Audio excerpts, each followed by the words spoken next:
ನಾನಿಲ್ಲಿ ಅಜ್ಞಾತವಾಸದಲ್ಲಿದ್ದೀನಿ, ನೀನೇನೋ ಹ್ಯಾಪಿಯಾಗಿ ಆ ಮನೆಗೆ ಸೇರಿ ಕಲಾವತಿಗೆ ಮಾಡೋ ಅತಿಥಿ ಮರ್ಯಾದೆಗಳನ್ನೆಲ್ಲ ಮಾಡ್ತಿದ್ರೆ ನೀನ್ ಎಂಜಾಯ್ ಮಾಡ್ತಿದ್ಯಾ? ಇಲ್ಲ ಸಂಪದ, ನನಗೆ ಅವಕಾಶ ಬೇಕು. ಶೌರ್ಯನ ಮೇಲೆ ಅಟ್ಯಾಕ್ ಮಾಡೋದಕ್ಕೆ ಕಾಯ್ತಾ ಇದ್ದೀನಿ. ಅವಕಾಶಗಳು ಕಾದ್ರೆ ಬರೋದಿಲ್ಲ, ಎದುರು ಹೋದ್ರೆ ಬರುತ್ತೆ. ಹೇಗ್ ಮಾಡ್ಬೇಕು, ಏನ್ ಮಾಡ್ಬೇಕು ಅನ್ನೋದನ್ನ ಯೋಚನೆ ಮಾಡು. ಅವಕಾಶನ ನೀನೇ ಕ್ರಿಯೇಟ್ ಮಾಡ್ಕೋ. ಈ ಕಲಾವತಿ ಯಾಕಿನ್ನು ಬಂದೇ ಇಲ್ಲ? ಇವತ್ತಾಗ್ಲಿಲ್ಲ ಅಂದ್ರೆ ನಾಳೆ, ನಾಳೆ ಆಗ್ಲಿಲ್ಲ ಅಂದ್ರೆ ನಾಡಿದ್ದು ಅಂತ ನೀನ್ ಅಲ್ಲೇ ತಿಂಗಳು ಕಳೆದ್ರೆ ಆಗೋದಿಲ್ಲ. ನೀನ್ ಅಲ್ಲಿಗೆ ಹೋಗಿರೋದು ಭ್ರಮರಾಂಬ ಮೊಮ್ಮಗಳು ಕಲಾವತಿಯಾಗಿ. ಮಿಸ್ ಆಗಿ ಭ್ರಮರಾಂಬನ ಅವಳು ಮೊಮ್ಮಗಳನ್ನ ನಾನ್ ಕಿಡ್ನಾಪ್ ಮಾಡಿದ್ದೀನಿ ಅನ್ನೋ ವಿಷಯ ಹೊರಗಡೆ ಗೊತ್ತಾಯ್ತು ಅನ್ಕೋ, ನೀನು ನಾನು ಇಬ್ರು ಸಿದ್ದು ಜೊತೆ ಜೈಲಲ್ಲಿ ಕೂತ್ಕೋಬೇಕಾಗತ್ತೆ. ಇಲ್ಲ ಇಲ್ಲ, ನಾಳೆ ಒಂದಿನ ಟೈಮ್ ಕೊಡು, ಏನೋ ಒಂದು ಪ್ಲಾನ್ ಮಾಡ್ತೀನಿ. ಏನ್ ಕಲಾವತಿ,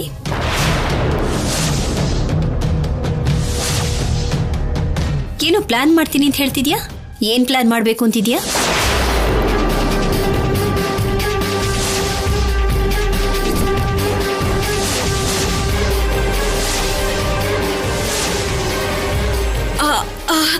ಅದೇ ಅನುಪಮಮ್ಮ, ನಾಳೆ ನಮ್ಮ ಮನೇಲಿ ಪೂಜೆ ಮಾಡ್ತಿದೀವಲ್ವಾ, ಅದನ್ನ ಹೇಗ್ ಕವರ್ ಮಾಡ್ಬೇಕು, ಏನ್ ಮಾಡ್ಬೇಕು, ಹೇಗ್ ಪ್ಲಾನ್ ಮಾಡ್ಕೋತಿದೀನಿ ಅಂತ ನನ್ನ ಫ್ರೆಂಡ್ ಹತ್ರ ಹೇಳ್ತಾ ಇದ್ದೆ.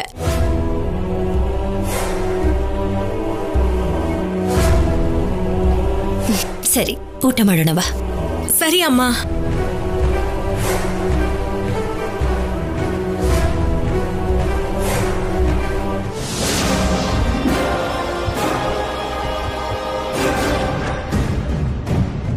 ಏನಂದೆ?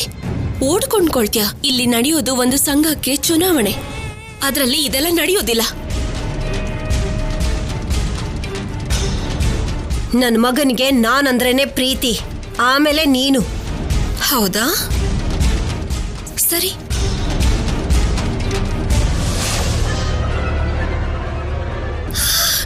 ಕಾಲು ಉಳ್ಕಿರೋ ಹಾಗಿದೆ, ತುಂಬಾ ನೋವು ಆಗ್ತಿದೆ ಆಫೀಸರ್.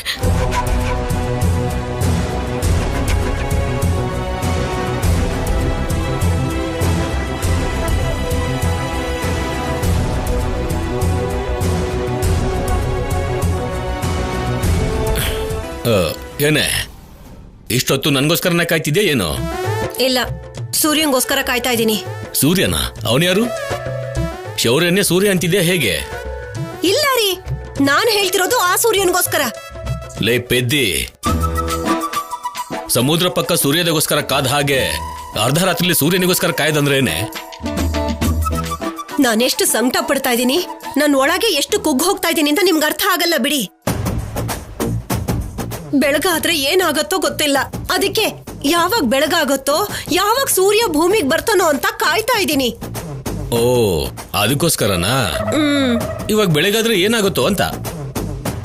ನಮ್ಮಮ್ಮ ಹೆಸರು ಹೇಳ್ತೀನಿ ಅಂತ ಹೇಳಿದಳಲ್ರಿ. ಒಂದ್ಸಲ ಯೋಚನೆ ಮಾಡಿ ನೋಡೆ, ನಿಮ್ಮಮ್ಮ ನಿನ್ನ ಹೆಸರು ಹೇಳ್ತಾರ ಅನ್ನೋ ನಂಬಿಕೆ ಇದೆಯಾ ನಿಂಗೆ? ಏನೋ ಮಗಳಲ್ವಾ, ಜೊತೆಗೆ ನನ್ ಮಗನ್ ರೆಕಮೆಂಡೇಶನ್ ಬೇರೆ ಇದೆ. ನಿನ್ನ ಅಧ್ಯಕ್ಷಾಗಿ ಮಾಡ್ತಾರ ಅನ್ನೋ ನಂಬಿಕೆ ನನಗಂತೂ ಇಲ್ಲ. ಕಟ್ಕೊಂಡಿರೋ ಗಂಡ ನೀವು, ಒಂದು ಸಲನಾದ್ರೂ ಒಂದು ವಿಷಯದಲ್ಲಾದ್ರೂ ಹೆಂಡತಿಗೆ ಪ್ರೋತ್ಸಾಹ ಕೊಟ್ಟಿದ್ದೀರಾ? ನಿನ್ನನ್ನು ಪ್ರೋತ್ಸಾಹಿಸುದು ಅಂದ್ರೆ ಕೋಳಿ ಕಾಲಿಗೆ ಕತ್ತಿ ಕಟ್ಟಿ ಕೋಳಿ ಪಂದ್ಯದಲ್ಲಿ ಬಿಟ್ಟ ಹಾಗೆ. ನಿನ್ನ ಪ್ರೋತ್ಸಾಹಿಸುದಂದ್ರೆ ಜಲ್ಲಿಕಟ್ಟಿಗೆ ಎತ್ತಿಗೆ ಬಣ್ಣ ಹಚ್ಚಿ ಕಳಿಸ್ದ ಹಾಗೆ. ಚಿಚಿ, ಏನ್ರಿ ಆ ಹೋಲಿಕೆಗಳು, ಕೋಳಿ ನಾಯಿ ಅಂತ? ಹಾ, ನಿಜ ಕಣೆ. ಪಾಪ ಅದಕ್ಕೂ ತುಂಬಾ ಬೇಜಾರಾಗುತ್ತೆ ನಿನ್ನ ಅದ್ರ ಜೊತೆ ಹೋಲಿಸಿದ್ದಕ್ಕೆ. ನಾನ್ ನಿಜ ಹೇಳಿದ್ರೆ ನಿಂಗೆ ಅರ್ಥ ಆಗಲ್ಲ. ಯಾರಾದ್ರೂ ಏನಾದ್ರೂ ಹೇಳಿದ್ರೆ ಕೇಳೋ ಅಭ್ಯಾಸ ನಿನಗಿಲ್ಲ. ಆದ್ರೂ ಹೇಳೋ ಪ್ರಯತ್ನ ಮಾಡ್ತೀನಿ ಕೇಳು. ಅತ್ತೆಮ್ಮ ನಿನ್ನನ್ನ ಅಧ್ಯಕ್ಷಾಗಿ ಮಾಡಲ್ಲ. ಯಾಕಂದ್ರೆ ನೀನ್ ಅನಾವಶ್ಯಕವಾಗಿ ಕಲ್ಯಾಣಿಗೆ ಬೈದೆ, ಅನುಪಮಗೆ ಬಾಯಿಗೆ ಬಂದಾಗ ಬೈದು ಅವಮಾನ ಮಾಡಿದೆ. ಅಷ್ಟಕ್ಕೂ ಯಾವ ಮೂಲೆಲ್ಲಾದ್ರೂ ನಿನಗೆ ಅಂತ ಒಂದು ಒಳ್ಳೆ ಹೆಸರು ಇದೆಯೇನೆ? ಅದನ್ನೇನೋ ಕೋಪದಲ್ಲಿ ಹೇಳ್ಬಿಟ್ಟೆ ರೀ, ಆಮೇಲೆ ಸಾರಿ ಹೇಳಿದ್ನಲ್ಲ. ನೀನ್ ಸಾರಿ ಹೇಳೋದ್ ಕೇಳಿ ಎಲ್ರೂ ಶಾಕ್ ಆಗ್ಬಿಟ್ರು. ಹಾಗಿರತ್ ಮತ್ತೆ ನಿಮ್ ಪರ್ಫಾರ್ಮೆನ್ಸು. ಇಲ್ಲಿ ನೋಡಿ, ನೀವು ಮಾತಾಡದೆ ಹೋಗಿ ಮಲ್ಕೊಳ್ಳಿ. ನಾನು ಆ ಸೂರ್ಯನ್ಗೋಸ್ಕರ ಕಾಯ್ತಾ ಇದ್ದೀನಿ. ಲೇ, ಸೂರ್ಯ ಬಂದ್ರು ನಿನ್ಗೇನು ಸಹಾಯ ಆಗಲ್ಲ, ಚಂದ್ರ ಬಂದ್ರು ನಿನ್ಗೇನು ಸಹಾಯ ಆಗಲ್ಲ. ನನ್ಗ ಪದವಿ ಬೇಕಪ್ಪ ಅಂತ ನಿನ್ ಮಗನ್ನ ಕೇಳ್ದೆ ಹೊರತು ನಿಮ್ಮ ಅಮ್ಮನ್ನ ಒಂದ್ಸಲಾದ್ರೂ ಕೇಳ್ದ್ಯಾ? ನೇರವಾಗಿ ಹೋಗಿ, ಅಮ್ಮ ನಾನ್ ನಿನ್ಕೋತಾ ಇದ್ದೀನಿ, ನನ್ನ ನಿಲ್ಸು, ನೀನ್ ಹೇಳ್ದಾಗೆ ಕೇಳ್ತೀನಿ ಅಂತ ಏನಾದ್ರೂ ಕೇಳ್ಕೊಂಡಿದ್ಯೇನೆ? ಇಲ್ಲ. ನಿಜನೇ ರೀ, ಈ ಸಲಹೆನ ನನ್ಗವಳು ಕೊಡ್ಲೇ ಇಲ್ವಲ್ಲ. ಯಾರು? ಅದೇ ಯಾರು ಇಲ್ಲ ಬಿಡಿ. ಅಮ್ಮನ್ ಕೇಳ್ದೆ ತಪ್ಪು ಮಾಡ್ಬಿಟ್ಟೆ. ಇವಾಗ್ಲೇ ಹೋಗಿ ಕೇಳ್ತೀನಿ. ಹೊತ್ತು ಗೊತ್ತು ಏನಿಲ್ವಾ? ಊಟ ಮಾಡಿ ಮಲ್ಕೊಂಡಿದಾರ ಅವರು. ಇವಾಗ ಹೋಗಿ ಎಬ್ಸ್ತೀಯಾ? ಬೆಳಿಗ್ಗೆ ಹೋಗ್ಬೋದು, ಮಲ್ಕೋ. ಮಲ್ಕೊಳ್ಳೋದಾ? ಕೋಳಿ ಕೂಗು ಕೇಳೋ ತನಕ ಈ ಕಣ್ಣು ಮುಚ್ಚಲ್ಲ. ಅಲ್ಲಿವರೆಗೆ ಏನ್ ಮಾಡ್ತೀಯಮ್ಮ? ಕೋಳಿ ಕೂಗೋ ಹೊತ್ತಿಗೆ ಅಮ್ಮನ್ ಮುಂದೆ ಇರ್ಬೇಕು. ಯಾಕಂದ್ರೆ ಅಮ್ಮ ಅವಾಗ್ಲೇ ತಾನೇ ಎದ್ದೇಳುದು. ಸರಿ, ನಾನು ಹೇಳಿದ್ರು ಕೇಳಲ್ಲ ಅಲ್ವಾ? ನಿನ್ನಿಷ್ಟ. ಆ ಕೋಳಿಗೋಸ್ಕರ, ಸೂರ್ಯನಿಗೋಸ್ಕರ ನೀನ್ ಕಾಯ್ತಾ ಕೂತ್ಕೋ. ನನಗಂತೂ ನಿದ್ದೆ ಬರ್ತಾ ಇದೆ.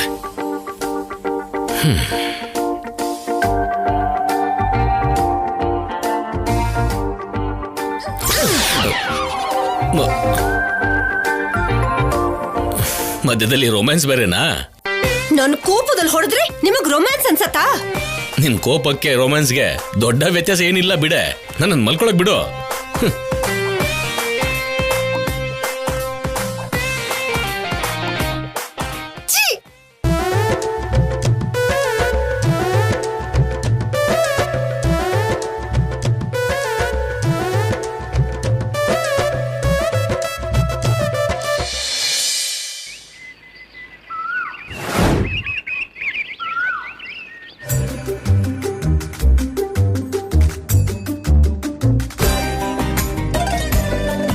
ಅಯ್ಯೋ, ಅಮ್ಮನ ಹತ್ರ ಹೋಗ್ಬೇಕು. ಕೋಳಿ ಕೂಗ್ಬಿಡ್ತು.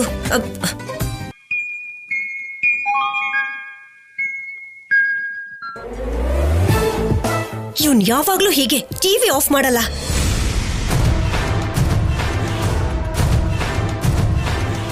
ಅಯ್ಯೋ, ಇವಳೇನೋ ಬೆಳಿಗ್ಗೆ ಬೆಳಿಗ್ಗೆನೆ ಹೋಗ್ತಾ ಇದ್ದಾಳೆ. ನಮ್ಮಮ್ಮನ ಕಾಕ ಹೊಡಿಯೋದಿಕ್ಕೆ ನನ್ಗಿಂತ ಮುಂಚೆನೆ ಹೋಗ್ತಿದ್ದಾಳೆ ಅನ್ಸತ್ತೆ. ಅವಳಿಗಿಂತ ಮುಂಚೆ ನಾನ್ ಹೋಗ್ಬೇಕು. ಅಯ್ಯೋ,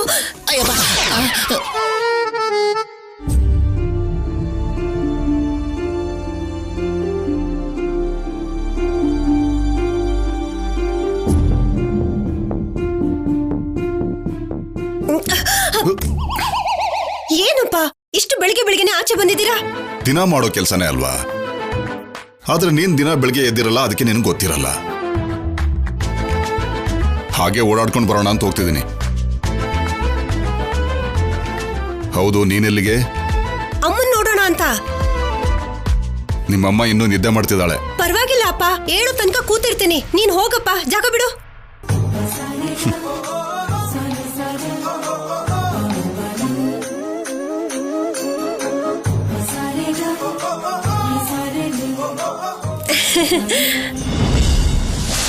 ಕಾಲ್ ಹತ್ರ ಯಾಕೆ ಕುತ್ಕೋಬೇಕು? ಹೆತ್ತು ಮಗಳು ನಾನು.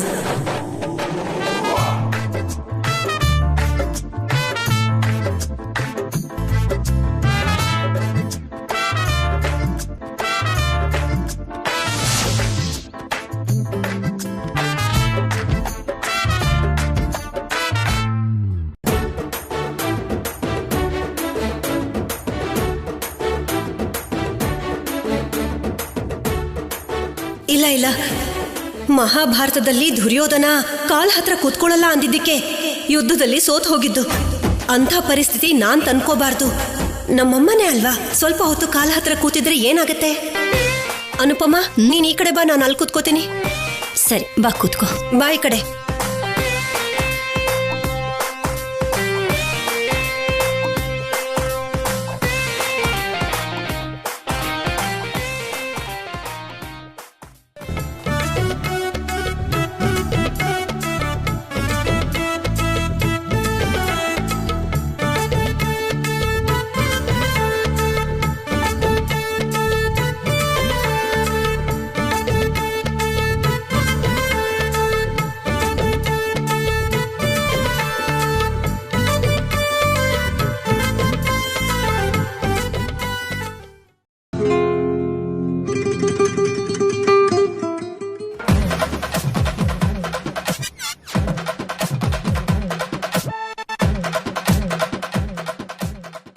ಏನಮ್ಮ, ಬೆಳಗ್ಗೆನೆ ನಿನ್ ಮುಖ ನೋಡಿದ್ದೀನಿ. ಇವತ್ತೆಲ್ಲ ಒಳ್ಳೇದೇ ಆಗತ್ತೆ. ಅಮ್ಮ, ಮೊದ್ಲು ನಾನ್ ಬಂದಿದ್ದು. ನನ್ನ ನೋಡಿ ತಾನೇ ನೀನ್ ಎದ್ದೇಳ್ಬೇಕು. ನೀನ್ ಯಾವಾಗ ಬಂದಿಯೇ? ಅದು ಇಷ್ಟು ಬೆಳಗ್ಗೆನೆ? ಅಮ್ಮ, ನಾನ್ ನಿನ್ನ ಕೇಳಲಿಲ್ಲ ಅಂತ ನೀನ್ ಬೇಜಾರ್ ಮಾಡ್ಕೊಂಡಿಯೇನೋ? ನನಗೆ ಆ ಪದವಿ ಬೇಕೇ ಬೇಕು. ನನ್ನನ್ನೇ ಅಧ್ಯಕ್ಷಳನ್ನಾಗಿ ಮಾಡ್ಬೇಕು. ಪಾಪ ಅಷ್ಟೊಂದು ಕೇಳ್ಕೊತಿದ್ದಾಳಲ್ಲ, ದಮಯಂತಿಗೆ ಏನ್ ಬೇಕೋ ಅದರ ಕೊಟ್ಬಿಡಿಮ್ಮ.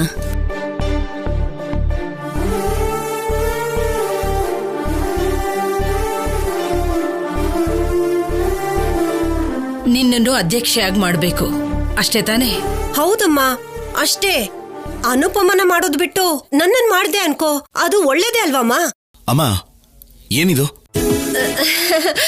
ಅದ್ ಹಾಗಲ್ವೋ, ಒಂದ್ಸಲ ಅಮ್ಮನ ಹತ್ರನೂ ಕೂಡ. ಯಾಕತೆ ಸೋತೋಗ್ತಿರೇನೋ ಅನ್ನೋ ಭಯದಲ್ಲಿ ತೀರ್ಪು ಕೊಡೋಕ್ ಮುಂಚೆನೆ ಅಜ್ಜಿ ಹತ್ರ ಕೇಳ್ಕೊಳಕ್ ಬಂದ್ರಾ? ನನಗೇನ್ ಭಯ ಇಲ್ಲ. ಆದ್ರೂ ಕೂಡ ನಮ್ಮಮ್ಮನ ಹತ್ರ ಒಂದ್ಸಲ ಕೇಳ್ಕೊಳ್ಳೋಣ ಅಂತ ಬಂದೆ. ಯಾಕೆ ನಮ್ಮಮ್ಮನ ಹತ್ರ ನಾನ್ ಬರ್ಬಾರ್ದಾ?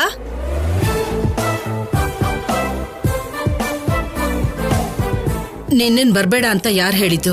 ಅದು ಅಲ್ದೆ ಯಾವತ್ತೂ ಇಲ್ದೆ ಇವತ್ತು ಹೊಸದಾಗಿ ನೋಡ್ತಿರೋದಕ್ಕೆ ಆಶ್ಚರ್ಯವಾಗಿದೆ.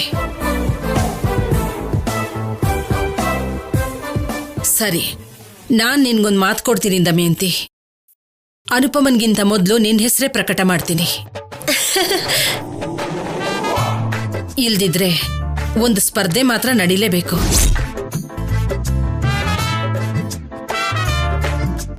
ಆ ಸ್ಪರ್ಧೆ ಎಲ್ರ ಮುಂದೆನೂ ನಾನ್ ನಿಮಗೆ ಕೊಡ್ತಿರೋ ಬಲ ಪರೀಕ್ಷೆ ಅನ್ಕೊಳ್ಳಿ. ಅದಾದ್ಮೇಲೆ ನಿಮ್ಮಿಬ್ರಲ್ಲಿ ಸಮರ್ಥ ಯಾರು ಅಂತ ತಿಳ್ಕೊಳ್ಳೋದಕ್ಕೆ ಅವಕಾಶ ಸಿಗುತ್ತೆ. ಎಂಥ ಪರೀಕ್ಷೆ ಆಗಿದ್ರು ಸರಿ, ನಾನು ಗೆದ್ದು ತೋರಿಸ್ತೀನಿ. ನಾನು ಗೆಲ್ಲೋದಿಕ್ಕೆ ನನ್ನ ಮಗ ನನ್ನ ಜೊತೆಗಿರ್ತಾನೆ. ಆ ಕಲಾವತಿ ಸಪೋರ್ಟ್ ಕೂಡ ಇದೆ.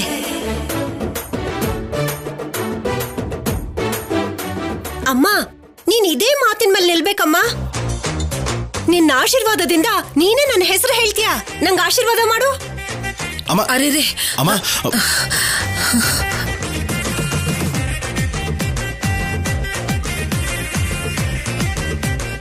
ಮಗಳಿಗೆ ತಾಯಿ ಆಶೀರ್ವಾದ ಯಾವಾಗ್ಲೂ ಇರುತ್ತೆ. ಹೊಸದಾಗಿ ಇವಾಗ ಆಶೀರ್ವಾದ ಮಾಡ್ಬೇಕಂತೇನೂ ಇಲ್ಲ.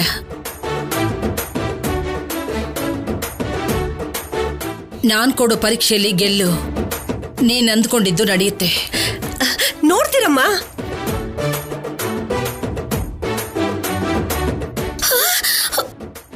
ಅಮ್ಮ,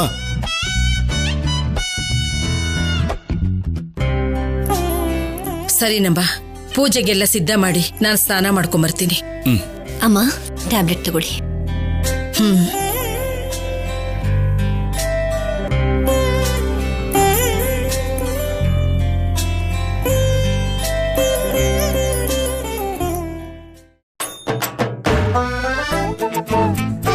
ದಮಯಂತಿ ಅನ್ನೋ ನಾನು ನನ್ನ ಮನಸ್ಸಾಕ್ಷಿಯಾಗಿ ತ್ರಿಕರಣ ಶುದ್ಧಿಯಿಂದ ನನಗೊಪ್ಸಿರೋ ಕೆಲಸನ ನಾನು ಪೂರ್ತಿ ಮಾಡ್ತೀನಿ ಅಂತ, ಯಾರಿಗೂ ಯಾವುದೇ ಕಷ್ಟ ಬರ್ದೇ ಇರೋ ಹಾಗೆ ಎಲ್ರನ್ನೂ ನನ್ನ ಮಕ್ಕಳ ಹಾಗೆ ನೋಡ್ಕೋತೀನಿ ಅಂತ ಆ ದೇವ್ರ ಸಾಕ್ಷಿಯಾಗೆ ಪ್ರಮಾಣ ಮಾಡ್ತಾ ಇದ್ದೀನಿ.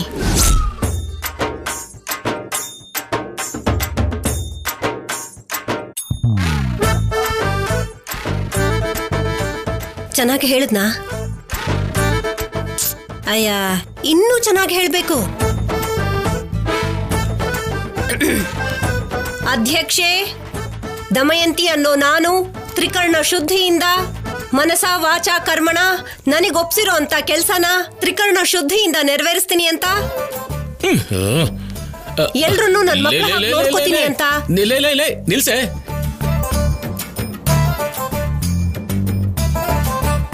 ಅಯ್ಯೋ, ಮಧ್ಯದಲ್ಲಿ ನಿಮ್ದೇನ್ರಿ? ಪ್ರಮಾಣ ಹೇಗ್ ಮಾಡೋದು ಅಂತ ಪ್ರಾಕ್ಟೀಸ್ ಮಾಡ್ಕೋತಾ ಇದ್ದೆ. ನಿನ್ನ ಹೀಗ್ ನೋಡ್ತಾ ಇದ್ರೆ ಕೊನೆಗೆ ಏನಾಗ್ಬಿಡ್ತೀವ ಅಂತ ಭಯ ಆಗ್ತಿದೆ ಕಣೆ. ಗುರು ಇದ್ದವ್ರಿಗೆ ಗುರಿ ಇರಲ್ಲ, ಗುರಿ ಇರೋರ್ಗೆ ಗುರಿ ಇರಲ್ಲ ಅಂದಂಗೆ. ಅತ್ತೆ ಇನ್ನು ಯಾರ ಹೆಸರನ್ನು ಪ್ರಕಟಿಸಿಲ್ಲ, ನಾಮಿನೇಷನ್ ಮಾಡಿಲ್ಲ, ವೋಟಿಂಗ್ ನಡೆದಿಲ್ಲ. ನೀನಿಲ್ಲಿ ಪ್ರಮಾಣ ಸ್ವೀಕಾರ ಪ್ರಾಕ್ಟೀಸ್ ಮಾಡ್ತಿದ್ದಿಲ್ಲ, ಯಾಕೆ? ಆಗೋದು ನಾನೇ ಆಗಿರುವಾಗ ಪ್ರಾಕ್ಟೀಸ್ ಮಾಡೋದ್ರಲ್ಲಿ ತಪ್ಪೇನಿದೆ? ಹೇಗೆ ಆಗ್ತೀಯಾ? ಆಗೋ ಅಧ್ಯಕ್ಷಣ ನಾನು.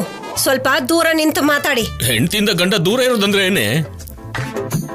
ನಿನ್ ತಿಕ್ಲಿಗೆ ಸಾಯ್ತಾ ಇದ್ದೀನಿ ನಾನು.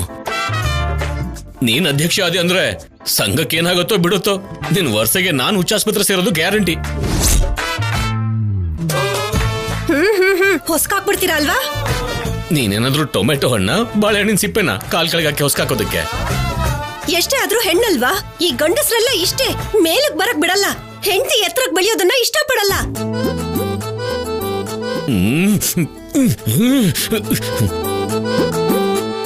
ಇವಾಗ ನೀನೇನ್ ಘನ ಕಾರ್ಯ ಮಾಡಿದ್ಯಾ ಅಂತ, ಏನ್ ಉದ್ಧಾರ ಮಾಡಿದ್ಯಾ ಅಂತ ನಿನ್ನ ಹೊಸ್ಕೋದಕ್ಕೆ ಚಿವುಟೋದಕ್ಕೆ ಯಾವ ಪದವಿನೂ ಬರ್ದೇನೆ ಹೀಗಿದ್ಯಾ? ಆ ಪದವಿ ಏನಾದ್ರೂ ಬಂತು ಅನ್ಕೋ, ನನ್ನನ್ ಬದುಕೋಕ್ ಬಿಡ್ತೀಯೇನೆ? ನಿಮ್ಮನ್ ಮಾತ್ರ ಅಲ್ಲ ರೀ, ಜನಗಳನ್ನೂ ಕೂಡ ಬದುಕೋದಕ್ ಬಿಡ್ತೀನಿ, ಅವ್ರ ಜೊತೆಗೆ ನಿಮ್ಮನ್ನು ಕೂಡ. ಯಾಕಂದ್ರೆ ನಿಮ್ದು ಕೂಡ ಒಂದ್ ಓಟ್ ಇದೆಯಲ್ಲ.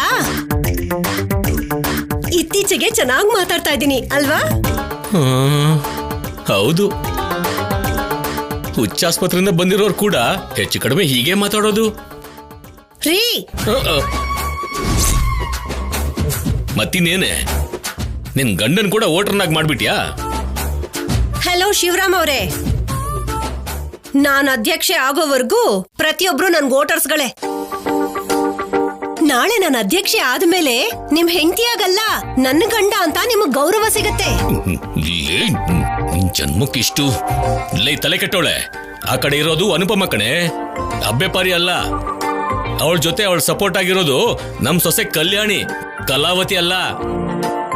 ಹಿಂದೆ ಇರೋದು ಯಾರಾದ್ರೂ ಆಗಿರ್ಲಿ, ಮುಂದೆ ಇರೋದು ಮಾತ್ರ ನಾನೇ. ಗೆಲುವು ನಂದೇ. ಯಾಕಂದ್ರೆ ನನ್ ಮಗ ನನಗ್ ಮಾತು ಕೊಟ್ಟಿದ್ದಾನೆ, ಕೊಟ್ಟಿದ್ ಮಾತನ್ನ ಪೂರೈಸ್ತಾನೆ. ನಿನ್ನ ಮಗನ್ ಬಲ ಒಂದು ಜೊತೆಗಿದ್ರೆ ಸರಿ ಹೋಗಲ್ವೇ? 2,000 ಜನ ಇದಾರಲ್ಲಿ. ನೀವ್ ಹೇಳ್ದಾಗೆ ನನ್ ಮಗನ್ ಬಲ ನನಗ್ ಸಾಕಾಗಲ್ಲ ಅನ್ನೋದಾದ್ರೆ ಏನ್ ಬೇಕಾದ್ರೂ ಮಾಡ್ತೀನಿ, ಯಾವ ಮಟ್ಟಕ್ ಬೇಕಾದ್ರೂ ಹೋಗ್ತೀನಿ, ಕೊನೆಗೆ ಗೆಲ್ತೀನಿ, ಅಧ್ಯಕ್ಷೆ ನಾನೇ ಆಗ್ತೀನಿ. ನೀವ್ ಹೀಗೆ ನನ್ನ ನೋಡೋದಲ್ಲ, ವೋಟ್ ಹಾಕಿ ನನ್ನ ಗೆಲ್ಸಿ, ನನ್ ಗಂಡ ಆಗಿ ನೀವು ಗೆಲ್ರಿ. ನೀನ್ ಬದ್ಲಾಗಲ್ಲ, ಬದ್ಲಾಗೋದೇ ಇಲ್ಲ. ಯಾಕ್ ಬದ್ಲಾಗ್ಬೇಕು? ಆಗ್ಬೇಕಾಗಿರೋ ಅಧ್ಯಕ್ಷೆ ನಾನು. ಅಧ್ಯಕ್ಷೆ ನಾನು. ಇಲ್ಲಿದ್ರೆ ಈ ಉಳಿ ವಿಷಯ ಏನೋ, ಆದ್ರೆ ನಾನು ಹುಚ್ಚಾಸ್ಪತ್ರೆಗೆ ಹೋಗೋದು ಗ್ಯಾರಂಟಿ. ಓಡು.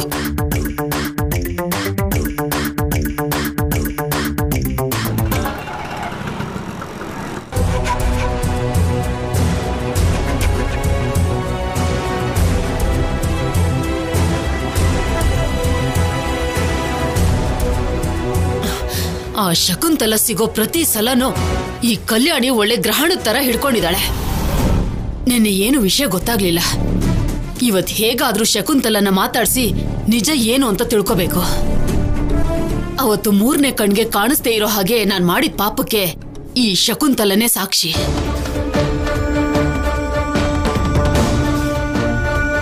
ಈಗ ಮಗು ಎಲ್ಲಿದೆ, ಏನ್ ಮಾಡ್ತಿದೆ ಅಂತ ತಿಳ್ಕೊಂಡು ಅದನ್ನ ನನ್ನ ವಶ ಮಾಡ್ಕೋಬೇಕು.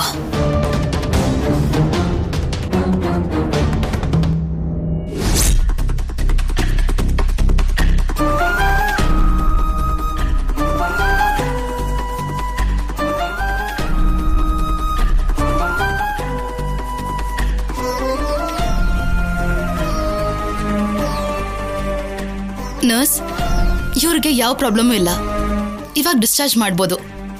ಆಯ್ತು ಡಾಕ್ಟರ್.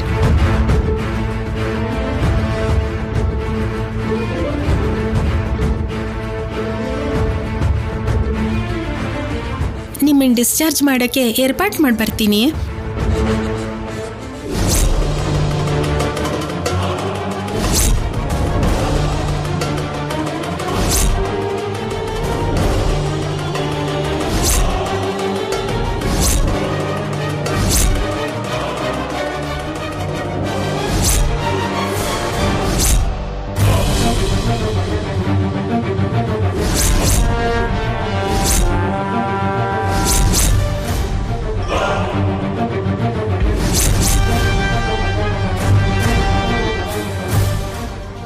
ಅಯ್ಯೋ, ಇವಳು ಇಲ್ಲಿಗೆ ಬಂದಿದ್ದಾಳೆ, ನನಗೋಸ್ಕರನೇ ಬಂದಿದ್ದಾಳ.